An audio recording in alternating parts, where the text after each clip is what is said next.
జిల్లా గజ్వేల్ పట్టణంలోని market yard ముందు వీఆర్ఎస్ పార్టీ ఆధ్వర్యంలో రైతు దీక్ష కార్యక్రమం నిర్వహించారు.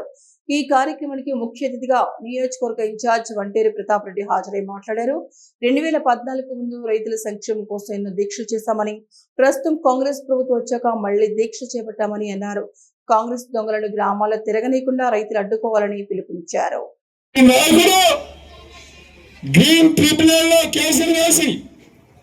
ఏదైనా ఇండస్ట్రీ ఎత్తుకున్నామంటే మట్టి దండ మావాడు చెప్పినట్టు మట్టి దండ బ్లాక్ మెయిల్ చేసుడు, ఇండస్ట్రీని అడ్డుకున్నాడు, అభివృద్ధిని అడ్డుకున్నాడు.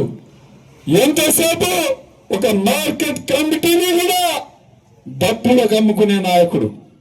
ఇలా గజ్వేల్ నియోజకవర్గంలో ఒక మార్కెట్ కమిటీ చైర్మన్ కావాలంటే 50 లక్షలు ఇవ్వాలి.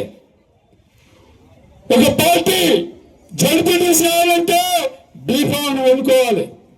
మున్సిపల్ చైర్మన్ కావాలంటే డబ్బులు ఇచ్చి కొనుక్కోవాలి. మండల పార్టీ అధ్యక్షుడు కావాలంటే డబ్బులు ఇచ్చి కొనుక్కోవాలి. కాంగ్రెస్ పార్టీ దౌర్భాగ్యం గజ్వేల్లో ఆ విధంగా ఉంది. నా ప్రతిపక్షంలో ఉన్నాం, అధికార పక్షంలో ఉన్నప్పుడు కూడా చూసినాం. ఆ రోజు మా మండల పార్టీ అధ్యక్షులు, మా ఏఎంసీ చైర్మన్లు, మా జడ్పీటీసీలు, మా ఎంపీపీలు, మా ఎంపీటీసీలు, మా సర్పంచులు కళ్ళ కూడా వండుకున్నారు, లారీల కూడా వండుకున్నారు, రైస్ మిల్ల కూడా వండుకున్నారు.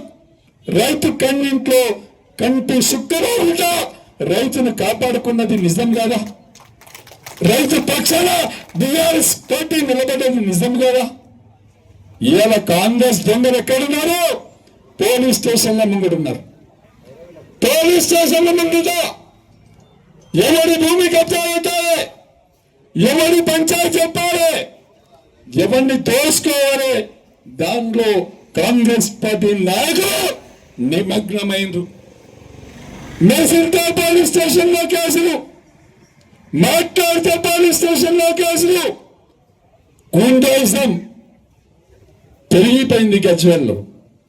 ఎవరైనా ఇండస్ట్రీ పెట్టాలంటే భయపడే పరిస్థితి, గాయాలంటే భయపడేది లేదు, ఒక రివ్యూ పెట్టుకునే పరిస్థితి లేదు.